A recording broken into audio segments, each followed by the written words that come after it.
నేను ఒక ప్రత్యేకమైన మాట చెప్పాలనుకుంటున్నాను. ఏంటంటే, ఒక పాపిని రక్షించాలంటే అది పరిశుద్ధుని వల్ల మాత్రమేనని దైవ గ్రంథం సెలవిస్తుంది. ఏంటంటే, ఒకసారి మనం ఆలోచిద్దాం. ఒకవేళ ఏదైనా కనుక నేను చిన్నవాడిని కాబట్టి నేను ఏమైనా తప్పు చేసి, లేకపోతే ఎవరిదైనా ఒక వస్తువు పారిస్తే కనుక, లేకపోతే ఒక వస్తువు నేను వెలగొడితే కనుక దాన్ని నేను పే చేయలేను కాబట్టి, దాన్ని నేను వెలకట్టలేను కాబట్టి మా నాన్నగారు దాన్ని ఏం చేయాలి? వెలకట్టాలి. అలాగే మనుషులందరికీ పరమ తండ్రి అయిన దేవుడు మనం సృష్టించాడు కనుక మనము పాపం చేస్తే ఆ పాపము నుంచి మనం విడుదల తీసుకురావడం అనేది జరగని పని. కాబట్టి మన పరమ తండ్రి అయిన దేవుడు ఏం చేయాలి? మన పరమ తండ్రి అయిన దేవుడు ఏం చేయాలంటే మన పాపాలన్నింటినీ కూడా ఆయన వెలకట్టాలి. వెలకట్టాలంటే మన తండ్రి ఎలా ఉండాలి? ఆయన పాపము లేని వాడై ఉండాలి.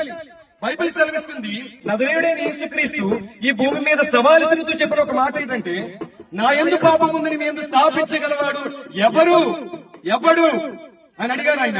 నేను అడుగుతున్నాను, ఇప్పటివరకు నా పరిశీలనలో తేలిన విషయం ఏంటంటే, ఈ ప్రపంచంలో ఎవ్వరూ కూడా నా యందు పాపం ఉంది స్థాపించమని చెప్పిన వారు దాఖలాలు లేవు.